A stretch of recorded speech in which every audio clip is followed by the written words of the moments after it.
Hello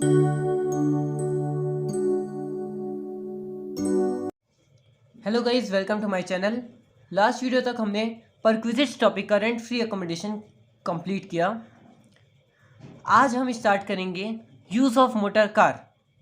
उसके valuations देखेंगे, उसका मतलब समझेंगे और साथ ही उसके एक दो क्वेश्चन करेंगे। यूज़ ऑफ मोटर कार के बाद मेरे हिसाब से अपने सैलरी टॉपिक का 50% का पार्ट कवर हो चुका होगा, तो उसके बाद शायद ज़्यादा टाइम नहीं लगेगा अपना पूरा सैलरी ख़त्म करने में। तो स्टार्ट करते हैं अपन आज की क्लास। देखिए, यूज़ ऑफ मोटर कार का मतलब क्या होता है। सबसे पहले तो अपन ये समझते हैं, यूज़ ऑफ मोटर कार मतलब क्या।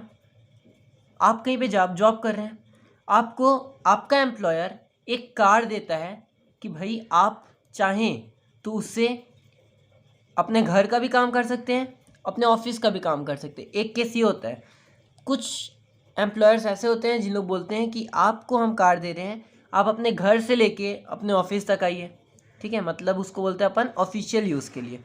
और एक तो मतलब केस क्या होता है, जहाँ पे ये होता है कि आप अपने ऑफिस में जाते हैं, वहाँ पे आपको एक तो कार पड़ी रहेगी, आपको कहीं ऑफिस के काम से कहीं जाना है तो आप चाहे तो उस कार की चाबी लीजिए, या ड्राइवर है तो ड्राइवर पकड़िए, बोलिए चल भाई लेके चल हमको यहाँ पे, काम ख़त्म, वापस आइए, कार पार्क करिए, कार का काम ख़त्म, आपका काम ख़त्म। ठीक है, ये 3 टाइप के केस होते हैं। अब देखिए, आपकी बुक में इतना लंबा जो दिया है, इसको आप चाहें तो एक टेबुलर फॉर्म में कन्वर्ट कर सकते हैं। मैं आपको एक टेबल बना के दिखाऊंगा, बना के क्या, मेरे ऑब्वियसली सीए की बुक में बनी बनाई रहती है, तो मैं उसमें आपको दिखाऊंगा। आप लोग उस तरीके से भी चाहें तो कर सकते हैं, मैं आपको उसकी फ़ोटो डिस्क्रिप्शन में डाल दूँगा। चलिए देखिए, car owned or hired by the employer, यहाँ इसका मतलब क्या है, जो एम्प्लॉयर है उसी की कार है या फिर उसने हायर पे ली है। हायर मतलब रेंट पे ली है, मतलब होता है ना कि आप किसी के पास जा रहे हैं कि भाई हमको कार दे दो, हम आपको पर डे का इतना रुपये दे देंगे या फिर पर मंथ इतना रुपये दे देंगे। तो कार ओन्ड या फिर hired by the employer, employer की कार है या एम्प्लॉयर ने हायर की है, दोनों चीज़ एम्प्लॉयर से कनेक्टेड है। इसमें क्या बोला, car is use Holi and exclusively in the performance of his official duties. Car पूरी की पूरे तरीके से ऑफिशियल ड्यूटी के लिए यूज़ की जा रही है। जो आपको कार मिली वो पूरे तरीके से ऑफिशियल ड्यूटीज़ के लिए यूज़ की जा रही है, मतलब आप खाली ऑफिस का काम कर रहे हैं, उससे अपना कोई पर्सनल काम नहीं कर रहे हैं। तो जो वैल्यूएशन लेंगे परक्विजिट्स का, उसको अपन लेंगे नील। नील मतलब ज़ीरो, मतलब इसमें कोई भी परक्विजिट्स नहीं है। आप खुद भी सोच सकते हैं कि भाई अगर हम उससे अपना खुद का कोई फ़ायदा नहीं कर रहे उस कार से, तो हम क्यों उसमें मतलब उसको सैलरी का अपना एक हिस्सा माने। ओके, तो हम उसके ऊपर क्यों टैक्स दें, सीधी सी बात ये है। अब देखिए नेक्स्ट टॉपिक क्या दे रहा है, car owned by the employer and it is used exclusively for private or personal purpose. यहाँ पे बोल रहा है कार जो है वो एम्प्लॉयर के द्वारा ओन की जा रही है, एम्प्लॉयर की कार है, और जो अपने एम्प्लॉय को दिया है और एम्प्लॉय उसको only for his personal use के लिए यूज़ किया जा रहा है, खाली अपने पर्सनल यूज़ के लिए। ठीक है, टोटली पर्सनल यूज़ के लिए, पर्सनल पर्पस के लिए यूज़ कर रहा है, या फिर उसका कोई मेंबर यूज़ कर रहा है, उसके घर का परिवार का कोई सदस्य यूज़ कर रहा है, या फिर वो खुद यूज़ कर रहा है। तो आपका जो परक्विजिट्स का वैल्यूएशन क्या होगा, देखिए, actual amount of expense incurred on the running and maintenance of motor car.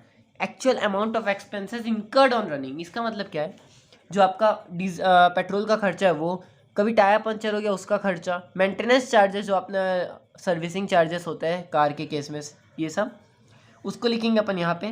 ठीक है, रेम्यूनरेशन मतलब salary, if any paid to the chauffeur. Chauffeur मतलब क्या होता है, ड्राइवर। ठीक है, उसकी कोई भी रेम्यूनरेशन या फिर सैलरी जो भी है, अगर उसको पेमेंट करें उसको यहाँ पे प्लस करिए, और साथ ही साथ डेप्रिसिएशन को प्लस करिएगा। ओके, क्या करेंगे, प्लस करेंगे। क्यों, डेप्रिसिएशन भाई एम्प्लॉयर जो है अपने उससे वसूलेगा ना, एम्प्लॉय से। यहाँ पे नहीं वसूल रहा है, पर अपन तो ये मान रहे हैं ना कि वसूल रहा है सामने वाला। डेप्रिसिएशन या खुद तो दे रहा है ना एम्प्लॉयर, उसकी बजाय वो खुद दे रहा है, उसकी कार होती तो उसको बियर करना पड़ता डेप्रिसिएशन, बट इस बार तो यहाँ पे एम्प्लॉयर बियर कर रहे हैं ना डेप्रिसिएशन। तो depreciation 10% per annum of the actual cost of the motor car. जो मोटर कार का जो एक्चुअल कॉस्ट है उसका जो डेप्रिसिएशन आएगा, डेप्रिसिएशन जो आएगा उसको यहाँ पे प्लस करेंगे, 10% के हिसाब से आप डेप्रिशिएट करिएगा। ओके, इन तीनों को प्लस करने के बाद जो आपका अमाउंट आएगा उसमें से माइनस क्या करेंगे, amount charge from the employee. वो अमाउंट जो आपके एम्प्लॉय आपको पे कर रहे हैं या फिर जो आप उनको पे कर रहे हैं। अपन इस केस में अपन एम्प्लॉय है ना, तो अपन जो अपने एम्प्लॉयर को पेमेंट कर रहे हैं ना इस कार के लिए, उसको यहाँ पे माइनस कर दीजिएगा। तो जो बचा हुआ अमाउंट आएगा, बैलेंस अमाउंट, वो आपका वैल्यू ऑफ परक्विजिट्स होगा। क्या होगा? Value of perquisites. ईजी था, कुछ हार्ड एंड फास्ट कुछ लिखा नहीं है, नॉर्मल सी बात है। आपका एक्चुअल अमाउंट ऑफ एक्सपेंस, जो आप एक्सपेंस कर रहे हैं, जो आपका खर्चा हो रहा है, उसको लिखिए। ठीक है, उसके बाद खर्चे के बाद क्या करेंगे? रेम्यूनरेशन, अगर शॉफर को पेमेंट कर रहे हैं, ठीक है, ड्राइवर को अगर आप कोई सैलरी पेमेंट कर रहे हैं, ड्राइवर नहीं है तो सैलरी नहीं है, ड्राइवर है तो सैलरी है, समझ जाइए इस बात को।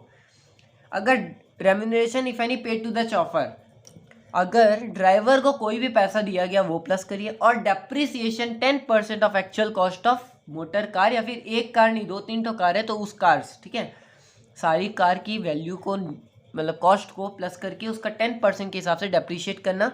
और यहाँ पे लिखिएगा इन तीनों को प्लस करके जो आपका अमाउंट आएगा उसमें से माइनस करेंगे amount charge from the employ.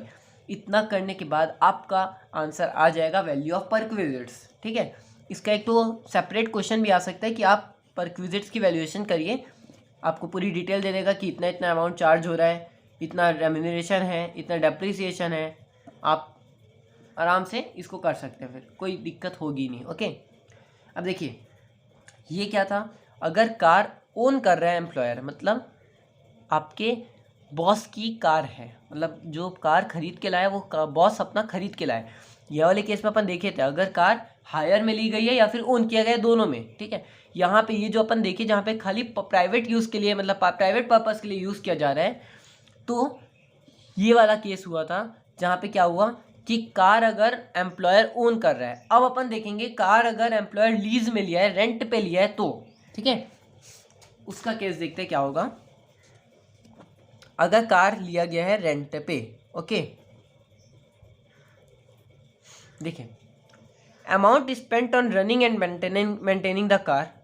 ठीक है, यहाँ पे भी वही केस है ना, प्राइवेट पर्पस के लिए यूज़ कर रहे हैं। तो यहाँ पे पहला amount spent on running and maintaining the car. Running and maintaining the car मतलब क्या भाई? अगर आप लीज में लोगे तो आपको सबसे पहले तो आपको लीज रेंटल देना पड़ेगा जो आप देंगे। ओके, और मेंटेनिंग द कार, भाई जिसकी कार है वो बोलेगा कुछ भी नुकसान होता है, कोई भी आपको सर्विसिंग करानी है आप खुद कराएंगे, हम नहीं कराएंगे। ओके, तो मेंटेनिंग द कार वाला भी यहाँ पे आ गया। उसके बाद वापस वही आ गया कि अगर शॉफर रखे हो तो उसको आप रेम्यूनरेशन पेमेंट करोगे, तो उसको भी यहाँ पे प्लस कर लीजिए। ये दोनों अमाउंट प्लस करेंगे, थर्ड अमाउंट जो आपने इन दोनों को प्लस करने के बाद जो आएगी उसमें से माइनस कर देंगे amount charge from the employee, तो आपका आ जाएगा वैल्यू ऑफ परक्विजिट्स। ऊपर अपन एक चीज़ एक्स्ट्रा प्लस किए थे, डेप्रिसिएशन। यहाँ पे डेप्रिसिएशन प्लस नहीं करेंगे क्योंकि जो कार है वो एम्प्लॉयर की नहीं है। ओके, चलिए देखिए अपन दो टाइप के केस देख चुके हैं, एक तो होली पर्सनल यूज़ के लिए, एक तो होली ऑफिशियल यूज़ के लिए। ठीक है, अब अपन एक तो केस देखेंगे partly personal partly official. Partly मतलब कुछ पर्सनल यूज़ के लिए कर रहे हैं, कुछ अपना ऑफिशियल यूज़ के लिए। आपको कार्ड दे दिया, आपको इससे जो करना करिए, आप अपना ऑफिस आइए, इससे आप कुछ भी करिए, मेरे को तो मिलेगी तो मैं अपने ऑफिस उसी में जाऊँगा, मिलती नहीं है पर। चलिए, car owned or hired by the employer. Car is use partly in the performance of duties and partly in for private or personal purpose of employ or any member of his house hold. ये तो line याद हो गई होगी अभी तक। अब employer, अच्छा, if the entire expense of maintaining and running of the motor car are borne by the employer. देखो कार थी एम्प्लॉयर की या तो फिर उसने हायर पे ली, दोनों केस हो गया। उसके बाद एक केस और, ये नॉर्मल हो गया ना। इसके बाद एक तो पॉइंट क्या आता है, अगर जो एक्सपेंस है, किस चीज़ का expense, maintaining and running of the motor car. Running में आपका पेट्रोल का खर्चा आ गया, मेंटेनिंग में आपका सर्विसिंग चार्जेस आ गया, और भी एक्स्ट्रा बहुत सारे चार्जेस हैं, मैं आपको एग्जांपल दिया। अगर जो एक्सपेंसेस है वो कौन बॉन्ड कर रहा है, बॉन्ड मतलब कौन बियर कर रहा है, कौन उसका पैसा दे रहा है, एम्प्लॉयर दे रहा है। अगर जो एक्सपेंसेस है उसका पैसा एम्प्लॉयर दे रहा है तो आपका परक्विजिट्स की वैल्यूएशन क्या होगी? तो स्मॉल कार मतलब 1.6 लीटर जिसका सीसी ऑफ इंजन, सीसी मतलब cubic capacity of engine, does not exceed 1.6 litre, तो 1800 per month. Okay, 1800 per month.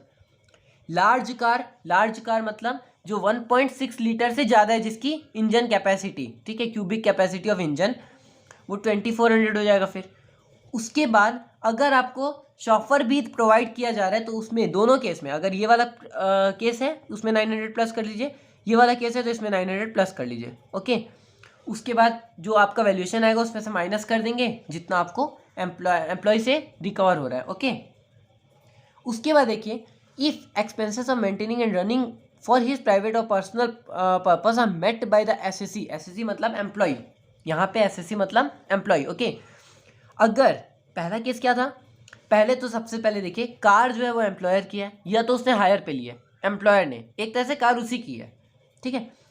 उसके बाद ए पॉइंट में क्या बोलते हैं, जो आपका एक्सपेंसेस हो रहा है ना रनिंग का या फिर मेंटेनिंग द कार का, वो भी एम्प्लॉयर ही बियर कर रहा है, तो आपका 1800-2400 वाला केस है, ठीक है। और अगर आप मतलब एम्प्लॉय बियर कर रहा है खर्चा, तो 1800 की बजाय 600 हो जाएगा स्मॉल कार का, लार्ज कार का हो जाएगा 900, और शॉफर का तो उतना ही पैसा लगेगा 900, ठीक है, उससे कोई मतलब ही नहीं है। ओके, समझ में आया। देखिए बहुत सी नॉर्मल सी बात लिखी है, इसको आप एक बार रट लोगे ना, रटना भी नहीं है भाई, 2-3 बार पढ़ लीजिए खत्म हो जाएगा। ट्रस्ट मी, कोई बहुत खतरनाक वाला नहीं है, इसकी क्वेश्चंस बहुत इजी रहते हैं, आपको सब चीज़ निकाल के दिया रहेगा, बस आपको एक चीज़ देखना है कि जो क्यूबिक कैपेसिटी ऑफ इंजन है वो 1.6 लीटर से ज़्यादा है या कम है। और दूसरी चीज़ क्या देखना है कि कार ऑफिशियल यूज़ के लिए यूज़ हो रही है कि प्राइवेट यूज़ के लिए, दोनों के लिए यूज़ हो रही है। और तीसरी क्या, कार किसकी है, एम्प्लॉयर की है या हमारी है, ठीक है। ये नॉर्मल सी बात हो गई। ओके, इतना आपका नॉर्मल सा टॉपिक था, ये आपका मोटर कार का यूज़ था। अब उसके बाद देखिए, employee uses more than one car for private purpose. हाँ, तो क्या है, employee uses more than one car for private purpose. Employee एक से ज़्यादा कार यूज़ कर रहा है प्राइवेट पर्पस के लिए, where more than one car is owned or hired by the employer. देखो, more than one motor car is owned or hired by the employer and the employee or any member of his household. देखिए पहले यहाँ तक पढ़िएगा, employer तक। अगर employer एक या एक से ज़्यादा कार को ओन करता है, उसका मालिक है, या फिर उसको एक या एक से ज़्यादा कार को हायर करके रखा है, एंड द एम्प्लॉय, और जो एम्प्लॉय है या उसके एम्प्लॉय के किसी घर के सदस्य को अलाउड है the use of such motor car, उस मोटर कार का यूज़ करने के लिए, अदरवाइज देन होली और exclusively in the performance of duties. Otherwise मतलब अपनी परफॉर्मेंस ऑफ ड्यूटीज़ के अलावा, ठीक है, या तो होली या तो होली, मतलब यहाँ पे एक सीधी सी बात ये बोल रहा है कि पार्टली परफॉर्मेंस ऑफ ड्यूटीज़ के लिए, ठीक है। The value of perquisite shall be, देखिए ये 4 लाइन में क्या लिखा मैं बताता हूँ। एम्प्लॉयर जो है एक या एक से ज़्यादा कार को ओन करता है, ओके, या फिर उसको हायर पे लिया है, और जो एम्प्लॉय है वो या फिर उसके घर का कोई सदस्य एक या एक से ज़्यादा कार, एक या एक से ज़्यादा नहीं, मोर देन वन कार, सीधे से एक से ज़्यादा कार को यूज़ कर रहा है, partly for personal and partly for official, ये इतने लाइन में लिखा है, ठीक है। तो फिर उसके बाद बोलते हैं value of perquisites shall be in respect of one car. First car के लिए स्मॉल कार रहेगी तो वही 1800, लार्ज कार रहेगी तो 2400, एंड शॉफर मिलेगा तो 900, ओके। और in respect of other car या अदर कार्स, ठीक है, एक से ज़्यादा कार लिखा था ना, ये भी हो सकता है 2 या फिर ये भी हो सकता है 3। अदर कार्स को ये मान लिया जाएगा कि वो होली प्राइवेट यूज़ के लिए यूज़ किया जा रहा है, होली प्राइवेट यूज़ के लिए। तो उसमें जो अपन पीछे सेकंड वाला केस और थर्ड वाला केस पढ़े थे ना, वो लेंगे यहाँ पे। सेकंड और थर्ड वाला केस मतलब क्या, दिखाता हूँ मैं आपको। देखिए सेकंड वाला केस था ये वाला, जहाँ पे लिखा था एक्चुअल अमाउंट ऑफ एक्सपेंसेस और रेम्यूनरेशन और डेप्रिसिएशन तीनों, और उसमें से माइनस करेंगे amount charge from the employee. और एक थर्ड वाला केस था अगर वो लीज में लेके रखा है, अमाउंट स्पेंट और रेम्यूनरेशन और माइनस करेंगे अमाउंट चार्ज, यहाँ पे डेप्रिसिएशन नहीं आया था, याद आया। तो फर्स्ट कार को तो अपन ये मान लेंगे कि वो प्राइवेट और प्राइवेट और पर्सनल, क्या बोल रहा हूँ यार मैं, प्राइवेट और ऑफिशियल दोनों के लिए यूज़ हो रही है। सेकंड कार को ये मान लेंगे कि वो होली प्राइवेट यूज़ के लिए हो रही है, ठीक है, समझ में आया। उसके बाद देखिए अगर यहाँ पे नोट लिखा है एक तो कि अगर दो टाइप की कार प्रोवाइड की गई है, एक तो स्मॉल कार है, एक तो लार्ज कार है। तो किसको अपन प्राइवेट यूज़ माने और किसको अपन ऑफिशियल यूज़ माने, इसके लिए अपने इसमें कुछ नहीं दिया है, बुक में कुछ नहीं दिया है, लॉ में कुछ नहीं दिया है। तो उसको ऐसे कैलकुलेट किया गया है, इस मैनर पे कैलकुलेट किया जाएगा जो कि एम्प्लॉय के लिए बेनिफिशियल है। एम्प्लॉय के लिए बेनिफिशियल मतलब जिससे अपन को फ़ायदा हो रहा है। जैसे अगर स्मॉल कार है तो स्मॉल कार को अपन ये मान लेंगे कि वो प्राइवेट यूज़ के लिए हो रही है, और लार्ज कार को अपन ये मान लेंगे कि वो private plus personal, private plus official दोनों के लिए हो रही है। ठीक है, पार्टली प्राइवेट और पार्टली ऑफिशियल। समझ में आया? इतना था आपका नॉर्मल सी बातें। अब उसके बाद एक थोड़ा सा ट्रिकी तो नहीं बोलूँगा, यहाँ पे कंफ्यूजन होती है क्योंकि यहाँ पे बात वही लिखी है, बस थोड़ा सा अंतर आ रहा है। Car owned by the employee, यहाँ पे बोल रहा है कि जो कार है ना वो एम्प्लॉय की है। किसकी है? एम्प्लॉय की, मतलब अपनी कार है भाई साहब, अपनी कार है। और अपन को एम्प्लॉयर बोलता है कि आप अपनी कार लेके आइए। अपने को एम्प्लॉयर क्या बोलता है कि आप अपनी कार यहाँ पे लेके आइए। तो the actual running and maintaining charges including chauffeur's remuneration are met or reimbursed by the employer, and such reimbursement is for the use of the car wholly and exclusively for the official purpose. Value shall be taken nil provided the prescribed condition। देखिए पहला case आप लोग मत पढ़िएगा, अगर साफ साफ लिखा है ना कि जो कार है वो Holi and exclusively official purpose के लिए यूज़ की जा रही है तो उसकी वैल्यू आप चुपचाप लिख दीजिएगा नील। ठीक है। दूसरा लिखता है value where reimbursement of expense of the car is wholly for personal purpose of the employee and or any member, value shall be taken equal to the amount of reimbursed। देखिए यहाँ पे क्या है, रीइंबर्समेंट मतलब होता है वापस देना। भाई रीइंबर्समेंट ऑफ एक्सपेंसेस क्यों हो रहा है? अब आप अपने एक केस ले लीजिए, आप मेरे पास आके जॉब कर रहे हैं, मैं आपको बोला आपके पास कार है, आप लेके आइए, अपना वर्क करिए, उसके जो भी खर्चा हो रहा है आप करिए। आप बोलोगे पागल है क्या भाई, कुछ भी बोलता है। भाई मैं अपनी कार लेके आ रहा हूँ तो खर्चा तो तुम बियर करो, हम अपनी कार ला रहे हैं, तुम खर्चा करो। बाकी ऑर्गेनाइजेशन में तो कार देते, तुम कार नहीं दे सकते तो कम से कम खर्चा तो दे दो। ये क्या बात हुई? तो इस केस में रीइंबर्समेंट मतलब क्या है कि एम्प्लॉयर आपको पैसा दे रहा है, किस चीज़ का? एक्सपेंसेस जो कि आप अपने कार पे कर रहे हो, जो पूरा का पूरा होली फॉर पर्सनल पर्पस के लिए। उसमें मतलब एम्प्लॉयर आपको बोला हम कार की फैसिलिटी देते हैं पर हम खाली उसका खर्चा बियर करेंगे। आप अपनी कार लेके आइए, भले आप उससे पूरा होली पर्सनल पर्पस के लिए यूज़ करिए, हमको कोई मतलब नहीं है, जो भी खर्चा होगा हम पे करेंगे। तो जितना एम्प्लॉयर आपको पे करेगा ना, जितना आपको रीइंबर्स करेगा, उतना आप उसको परक्विजिट्स की वैल्यूएशन मान लेंगे। ठीक है, ये वाला समझ में आया? भाई किसी को कुछ समझ में ना आया तो प्लीज़ कमेंट करके बताइएगा, मैं उसको अलग से समझा दूंगा। देखिए सी वाला पॉइंट ये बोलता है रीइंबर्समेंट हो रहा है एक्सपेंस का, और जो कार है वो दोनों के लिए यूज़ हो रही है, ऑफिशियल के लिए भी और पर्सनल के लिए भी। ठीक है, तब क्या होगा केस? तो देखिए यहाँ पे स्मॉल कार रहेगा तो 1800 पर मंथ प्लस 900 शॉफर का, लार्ज कार में 2400 900 शॉफर का, नॉर्मल। ठीक है, कोई अंतर नहीं हुआ। ठीक है, 1800 एंड 2400 जो अपन पढ़ के आए थे पीछे, वही वाला केस है ये। ठीक है, उसके बाद आपका ये क्या बोलते हैं वैल्यूएशन ऑफ मोटर कार ख़त्म हो गया है। अब मैं अभी आपको एक नेक्स्ट वीडियो बनाता हूँ जिसमें आपका नेक्स्ट टॉपिक स्टार्ट करेंगे।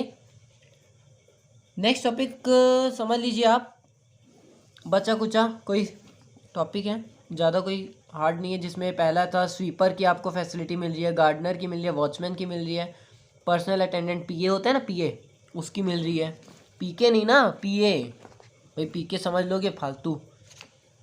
फिर फैसिलिटी ऑफ गैस इलेक्ट्रिसिटी और वाटर की मिल रही है, फिर एजुकेशन की फैसिलिटी मिल रही है, और ट्रांसपोर्ट फैसिलिटी मिल रही है, और फ्रिंज बेनिफिट्स मिल रहे हैं। फ्रिंज बेनिफिट्स में बहुत सारे हैं। चलिए मैं आपको नेक्स्ट वीडियो बनाता हूँ जिसमें अपन ट्रांसपोर्ट फैसिलिटी तक कंप्लीट करते हैं। Okay, thank you.